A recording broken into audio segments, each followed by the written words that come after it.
Hello guys, कैसे हैं आप सब लोग। माय डीमन वाइफ की 11वीं एपिसोड के साथ हाजिर हूँ। अभी तक जिसने मेरे चैनल को सब्सक्राइब नहीं किया, मेरे चैनल को सब्सक्राइब कर दे, वीडियो को लाइक और शेयर कर दे, शुक्रिया। 11वीं एपिसोड की शुरुआत में टीचर मार्टिन सारे बच्चों को कहानी सुनाती हैं कि उन्हें ये क्रिस्टल कैसे मिला। टीचर मार्टिन के पास स्पेशल वाला क्रिस्टल उन्हें ड्वार्फ्स के कबीले ने दिया था। टीचर मार्टिन कहते हैं, जब मैं जवान था तब मैं ड्वार्फ्स के कबीले में फोर्जरी सीखने के लिए गया था। ड्वार्फ्स के कबीले वाले सिर्फ अपने आप में रहते हैं, वो बाहर के कबीले वाले लोगों को ज्यादा मुंह नहीं लगाते। लेकिन मेरे अंदर उन्होंने बहुत सारी पोटेंशियल देखी और मेरी डिटर्मिनेशन देखी कि मैं स्टडी करना चाहता हूँ, तो उन्होंने मुझे अपने कबीले में दाखिल होने दिया और मुझे अपना स्टूडेंट बना लिया। उनके दरमियान रहते हुए मैंने बहुत सारी चीजें सीखी और उनका मैंने भरोसा भी जीत लिया। वहाँ पर बहुत सारे दोस्त भी बनाए। पेन के ऊपर इन क्रिस्टल्स को इस्तेमाल करते हुए वेपन्स बनाने का तरीका भी हम लोगों ने वहीं मिलकर बनाया था। ड्वार्फ्स के कबीले वालों के पास सिर्फ 4 ही पेल मून क्रिस्टल थे और उन क्रिस्टल्स में से एक क्रिस्टल उन्होंने मुझे इनाम के तौर पर दिया क्योंकि मैंने वहाँ पर बहुत ही अच्छे से स्टडी की। मैं तुम लोगों को एक और बात बता दूं, इसी पेल मून क्रिस्टल को इस्तेमाल करते हुए इस सिटी कैपिटल के इर्द गिर्द की दीवार भी मैंने बनाई है। मोडो चिल्लाकर टीचर से कहता है, तो इसका मतलब ये बहुत ही कीमती और पावरफुल गिफ्ट है। जियांग सोचता है, अगर ये क्रिस्टल इतना ज्यादा पावरफुल है तो इसका मतलब तो ये हुआ कि ड्वार्फ के कबीले वाले डीमन ट्राइब से ज्यादा पावरफुल है। मार्टिन उनसे कहते हैं, ये क्रिस्टल बहुत ज्यादा पावरफुल है, इसकी मैजिकल एनर्जी लिमिटलेस है, तुम इससे कोई भी चीज बना सकते हो बिना किसी मटेरियल के। सिर्फ सोचकर उसे ड्रा करो और वो चीज बन जाएगी। लेकिन इसका एक साइड इफेक्ट भी है, इसको बहुत ज्यादा इस्तेमाल करने की वजह से तुम्हारी बॉडी पर बहुत ज्यादा बुरा असर पड़ेगा। उसी वक्त एक बच्चा हाथ खड़ा करता है और टीचर मार्टिन से कहता है, अगर आपने इतनी बड़ी बड़ी दीवारें बनाई है तो क्या इस क्रिस्टल ने आपकी बॉडी पर भी कोई साइड इफेक्ट किया है। मोडो उनसे कहते हैं, हमारे टीचर ने बहुत बड़ा सैक्रिफाइस दिया है, जरा दीवार की तरफ देखो। दीवार पर लगी हुई तस्वीर की तरफ इशारा करता है। जियांग और सारे बच्चे उस तस्वीर को देखकर कहते हैं, ये तस्वीर वाला शख्स तो बहुत ज्यादा हैंडसम है, इसका ताल्लुक हमारे टीचर के साथ क्या है। मोडो उनसे कहता है, मुझे लगता है शायद तुम मेरी बात समझे नहीं, ये हमारे टीचर की पिक्चर है जो कि 10 साल पहले की है। वो सारे बच्चे ये बात सुनकर बहुत ज्यादा हैरान हो जाते हैं और कहते हैं, पिक्चर वाले शख्स की आईब्रोज के अलावा टीचर मार्टिन इससे जरा भी नहीं मेल खाते। टीचर मार्टिन उन बच्चों से कहते हैं, मोडो बिल्कुल ठीक कह रहा है, ये मेरी ही पिक्चर है। नेक्स्ट सीन में सोफी साथ महल के बाहर खड़ा होता है। उसी वक्त वहाँ पर एक कैरेज आकर रुकता है, उसमें से उसके पापा मास्टर गुरु उतरते हैं। मास्टर गुरु बुरी तरह से ट्रॉमालाइज्ड होते हैं। वो जैसे कैरेज में से नीचे उतरते हैं वो गिरने लगते हैं। सोफी सास आगे बढ़ता है और उनको सहारा देता है और उनसे पूछता है, फादर आपके साथ क्या हुआ, उन लोगों ने आपके साथ क्या किया, कहीं उन्होंने आपको चोट तो नहीं पहुँचाई। मास्टर गुरु से पीछे की तरफ धक्का देते हैं और कहते हैं, मुझे अकेला छोड़ दो, और साथ ही वो चिल्लाना शुरू कर देते हैं और कहते हैं, सब कुछ खत्म हो गया, सब कुछ खत्म हो गया। वो इसी तरह पागलों जैसी हरकतें कर रहे होते हैं और उसे बार बार कहते हैं, सब कुछ खत्म हो गया, और आगे बढ़ जाते हैं। सोफी सास उनसे कहता है, आखिर उन्होंने आपके साथ ऐसा किया क्या। मास्टर गुरु हंसते हुए से कहते हैं, सब कुछ खत्म हो गया, कोई भी इसको चेंज नहीं कर सकता। फिर वो महल के अंदर चले जाते हैं।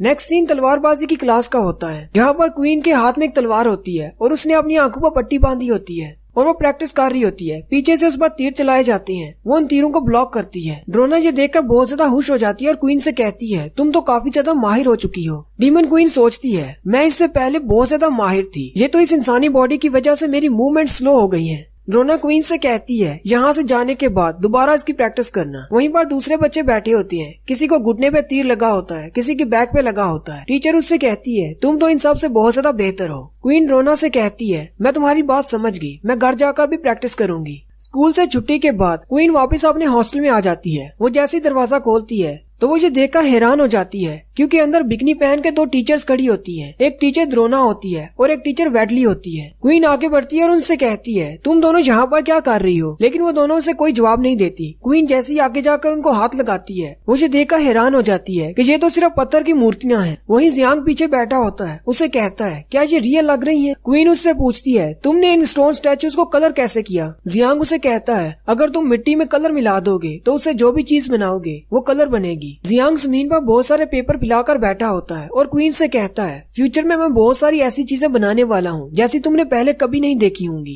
क्वीन आगे बढ़ती है और उन पेपर्स में से एक पेपर उठाती है और उसे कहती है, ये सब कुछ क्या है। जियांग उसे कहता है, ये ब्लूप्रिंट्स हैं स्टीम इंजन बनाने के लिए, ये मुझे टीचर मार्टिन ने दिए हैं। इन ब्लूप्रिंट्स को देखकर लगता है कि ड्वार्फ्स की नॉलेज डीमन ट्राइब के लोगों से बहुत ज्यादा है क्योंकि उन्होंने पहले स्टीम इंजन बना लिया है और उनके पास ट्रेन भी है। साथ ही जियांग हंसते हुए से कहता है, टीचर को लगा कि मुझे एक्सपेरिमेंट करने का बहुत ज्यादा शौक है तो उन्होंने ये सारे ब्लूप्रिंट्स मुझे दे दिए। लेकिन साथ ही क्वीन उसकी बर्ड पर एक किक मारती है और उसे कहती है, तुम ये जो अजीब सी चीजें बना रहे हो, तुम्हें नहीं लगता कि इससे लोगों को तुम्हारे बारे में पता चल जाएगा कि तुम यहाँ के नहीं हो? जियांग उसे कहता है, मुझे इससे डरने की क्या जरूरत है, यहाँ के लोगों को क्या पता कि मैं क्या बना रहा हूँ। फिर क्वीन उसका कान पकड़कर खींचती है और उसे कहती है, कल तुमने मेरा स्टैचू क्यों बनाया था? जियांग उसे कहता है, मैं तो बस एक्सपेरिमेंट कर रहा था कि स्टैचू बनाई हुई लड़की जिंदा होती है या नहीं। क्वीन उसे इशारा करके कहती है, अगर तुमने कल रात को ये एक्सपेरिमेंट कर लिया था और तुम नाकाम रहे तो फिर तुमने आज इन दोनों के स्टैचूज क्यों बनाए हैं? जियांग बहुत ज्यादा घबरा जाता है और कहता है, मैं तो सिर्फ कलर्स ट्राई करना चाहता था। ये सुनते ही क्वीन अपना पंच बनाती है और उसे कहती है, तुम सिर्फ इंसानी कचरे हो। जियांग उसे कहता है, मुझे एक्सप्लेन करने दो। और नेक्स्ट सीन में हमें जो दिखाया जाता है, जियांग का पूरा चेहरा सूजा होता है। उसे क्वीन से बहुत ज्यादा मार पड़ती है।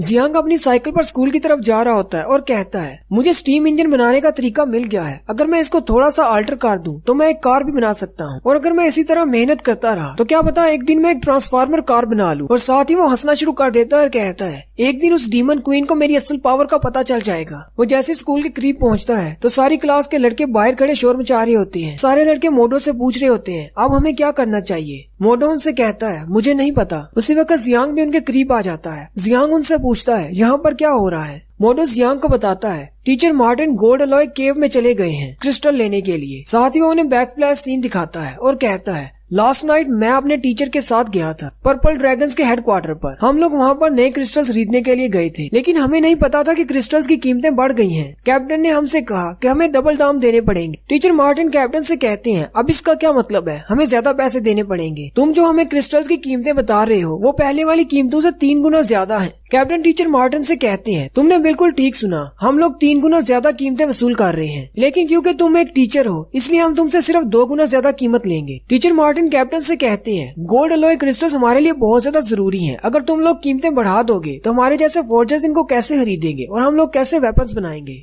कैप्टन उनसे कहते हैं, अब मैं यहाँ का नया कैप्टन हूँ। पहले वाले कैप्टन को गद्दार साबित करके मार दिया गया है और ये वाली कीमतें उसके दौर में थी। तुम्हें क्रिस्टल्स खरीदने हैं तो खरीदो। साथ ही कैप्टन टीचर मार्टिन से कहता है, आप हमेशा किंगडम के अंदर ही रहे हैं, यहाँ बाहर क्या हो रहा है आपको इस बारे में नहीं पता। किंग ईस्टर्न ट्राइब पर हमला करने का सोच रहे हैं, इसलिए हमें बहुत ज्यादा फंडिंग की जरूरत है ताकि सोल्जर्स के लिए राशन खरीदा जा सके। अगर हमने क्रिस्टल्स की कीमतें बढ़ाई हैं तो इसका मतलब आपको भी अपनी सर्विसेज की कीमतें बढ़ा देनी चाहिए। आप अपने स्टूडेंट से ज्यादा पैसे लिया करें। टीचर मार्टिन को कैप्टन की ये बात सुनकर बहुत ज्यादा गुस्सा आता है। फिर हमारी स्टोरी फिर से प्रेजेंट में आ जाती है। मोडो जियांग से कहता है और उसके बाद टीचर इतने ज्यादा गुस्से में थे वो कहती है, मैं खुद ही केव के अंदर जाऊंगा और वहाँ से क्रिस्टल निकाल कर लाऊंगा। जियांग उनसे पूछता है, मैंने सुना है कि उस केव के अंदर बहुत सारे डेंजरस क्रिएचर हैं, क्या हमारे टीचर उन सब का मुकाबला कर सकते हैं? और स्टूडेंट्स बातें करना शुरू कर देते हैं और कहते हैं, हमें नहीं लगता कि टीचर के पास कोई फाइटिंग एबिलिटी है और ना ही हमने कभी उन्हें लड़ते हुए देखा है। मोडो उनसे कहता है, वो तो सिर्फ एक फोर्जिंग टीचर है, उन्हें सिर्फ ड्राइंग आती है, वो एक ड्रैगन को कैसे हरा सकते हैं? वो सारे स्टूडेंट्स कहते हैं, पहले इन क्रिस्टल्स की कीमतें इतनी ज्यादा हैं और ऊपर से अब इन क्रिस्टल्स की कीमतें और भी ज्यादा बढ़ गई हैं। टीचर मार्टिन हमारे लिए कितना कुछ करते हैं ताकि हमें पढ़ा सकें। जियांग उनसे कहता है, हमें टीचर मार्टिन को रोकना होगा। मैं अभी जाकर तलवारबाजी की टीचर ड्रोना और दूसरी मैजिक की टीचर एसी को बुला कर लाता हूँ ताकि वह हमारी मदद कर सके। मोडो उसे कहता है, लेकिन टीचर स्कूल में नहीं है। जियांग उसे कहता है, लेकिन ऐसा क्यों? मोडो उसे बताता है, आज स्कूल के सारे टीचर किंग से मिलने के लिए महल गए हुए हैं क्योंकि बहुत जल्दी हंटिंग सीजन शुरू होने वाला है। हंटिंग के लिए टीचर्स को नए रूल्स बताए जाएंगे जो कि हमारे किंग बताएंगे। जियांग उसे कहता है कि ये सब कुछ आज ही होना था। मोडो उसे कहता है, अब तो ऐसा ही है। फिर जियांग उसे कहता है, अच्छा ठीक है, मुझे जाकर सोफी सास को ढूंढना होगा, वो हमारी मदद करेगा। मोडो उसे कहता है कि वो भी नहीं मिलेंगे क्योंकि हंटिंग की तैयारी करने के लिए व्हाइट ड्रैगन यूनिट को ही लगाया जाता है, इसलिए वो बहुत ज्यादा बिजी होंगे।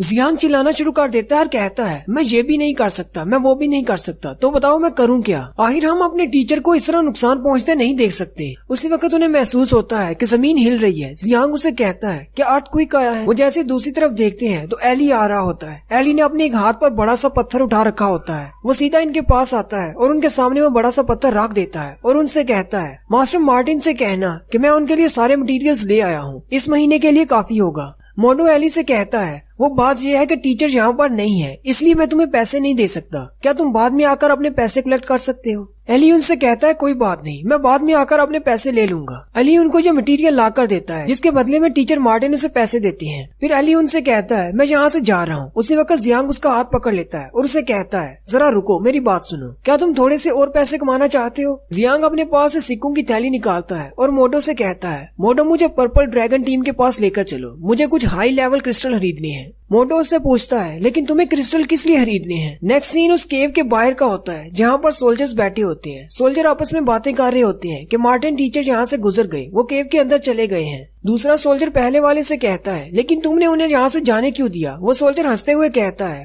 टीचर ने कहा था कि उसे वहाँ से क्रिस्टल इकट्ठे करके लाने हैं, इसलिए वो अंदर चला गया। लेकिन इस बात से कोई फर्क नहीं पड़ता, वैसे भी उसे ड्रैगन खा जाएगा। पहले वाला सोल्जर उसे कहता है, लेकिन वो स्कूल का टीचर है, अगर उसने ड्रैगन को हरा दिया और क्रिस्टल्स ले आया तो। दूसरा सोल्जर उसे हंसते हुए कहता है, अगर वो उस ड्रैगन को हरा देता है और क्रिस्टल्स ले आता है तो उसे यहीं से गुजरना है, हम लोग उससे क्रिस्टल छीन लेंगे। उसी वक्त उन्हें सामने से किसी मशीन के चलने की आवाज आती है। एक सोल्जर उन्हें कहता है, सामने की तरफ देखो, वहाँ से क्या आ रहा है। वो तीनों सोल्जर ये देखकर बहुत ज्यादा हैरान हो जाते हैं क्योंकि सामने से एक कार आ रही होती है। एक सोल्जर कहता है, ये किस किस्म का मॉन्स्टर है जो सीधा हमारी तरफ आ रहा है। वो गाड़ी सीधी आती है और उनके बैरियर को तोड़ते हुए सीधी केव की तरफ आगे चली जाती है। वो तीनों सोल्जर्स बहुत ज्यादा घबरा जाते हैं और कहते हैं, हमारे कैपिटल के अंदर एक मॉन्स्टर कैसे दाखिल हो गया, हमें जल्दी से जाकर अपने लीडर को बताना होगा।